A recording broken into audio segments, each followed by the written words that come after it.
Mọi người đi ngang qua cho Lucio xin một follow cũng như là bình chọn cho Lucio nhá.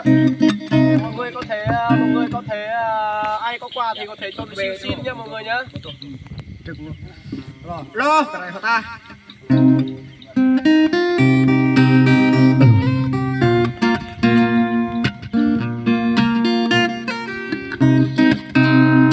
Ông trần trên đôi cánh tay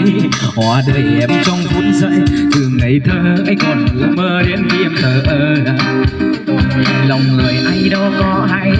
một ngày khi vô cánh bay từ người yêu hóa thành người dương đến kia là từ sương ngả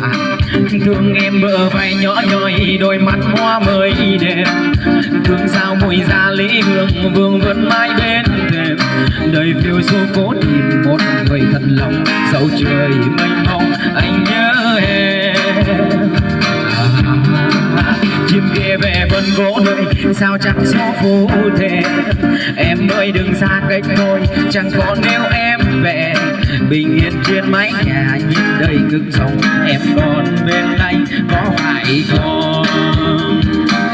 trời ban ánh sáng năm tháng tư về sáng ai về chung lối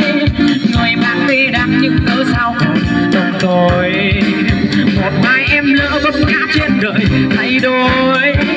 nhìn về anh người chẳng đến đêm lệ loi hay à muốn nói ra nhưng hay à muốn nói ra nhặt một nhành hoa rơi quãng đường về nhà từ buồn em ơi dòng người vội vàng rồi đến tình ơi em ở đâu rồi lặng yên vỡ vai giữa từ đầu mình nói rằng cô chứ đành lòng chẳng được giờ đừng để vì câu hứa ánh sáng năm tháng tư bề sáng ai về chung lối người mang tên em nhưng ngỡ sao còn tôi một mai em lỡ vấp ngã trên đời thay đổi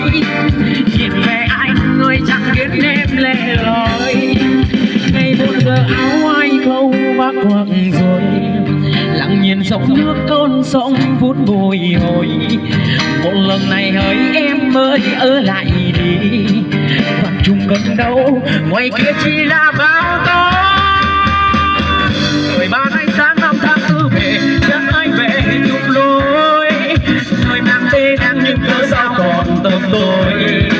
một mai em lỡ vấp ngã trên đời thay đổi nhìn về anh người chẳng khiến em lẻ loi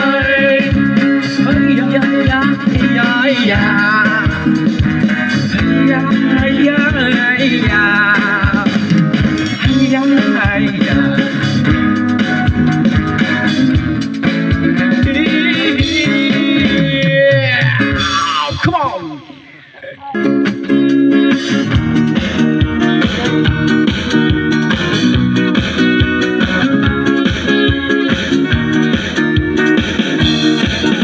Anh nhớ chỉ những khi cô đơn em mới nhớ đến này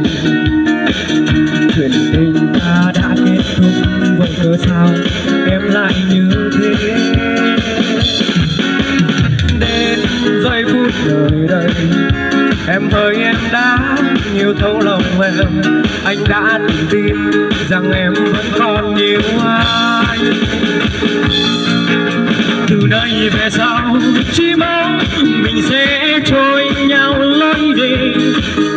giấc mơ này chỉ mình anh giữ lấy vì lúc ấy đã quá ngây thơ vì lúc ấy đã quá dại khờ nên giờ đây đau chỉ mình anh thôi thời gian lâu sẽ là liều thuốc giúp anh vượt qua đớn đau này từ rất lâu để trái tim quay về nhớ trước đây quay về lúc chưa biết nhau quay về khi không có đớn đau để giờ đây anh không phải nói không tin vào tình yêu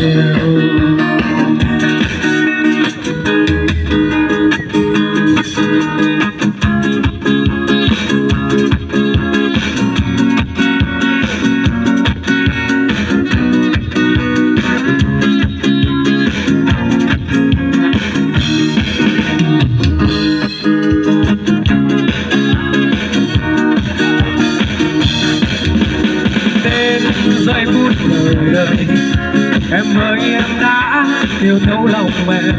anh đã tin rằng em cũng còn yêu hoa. Từ nay về sau chỉ mong mình sẽ trôi nhau lối đi, giấc mơ này chỉ mình anh giữ lấy. Vì lúc ấy đã quá ngây thơ, vì lúc ấy đã quá dại khờ, nên giờ đây đau chỉ mình anh thôi. Thời gian luôn sẽ là liều thuốc giúp anh vượt qua đớn đau này. Vì sao rất lâu để trái tim quay về nhớ trước đây, quay về chưa biết nhau, quay về khi không có đớn đau. Để giờ đây anh không phải nói không tin vào tình yêu. Từ nay về sau chỉ mong mình sẽ trôi nhau lối đi, giấc mơ này chỉ mình anh giữ lấy. Vì lúc ấy đã quá ngây thơ, vì lúc ấy đã quá dài khờ, nên giờ đây đau chỉ mình anh thôi.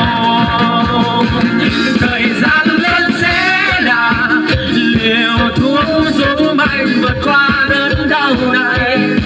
Vì rất lâu để trái tim quay về nhớ trước đây, quay về lúc chưa biết nhau, quay về khi không có đớn đau. Giờ đây anh không phải nói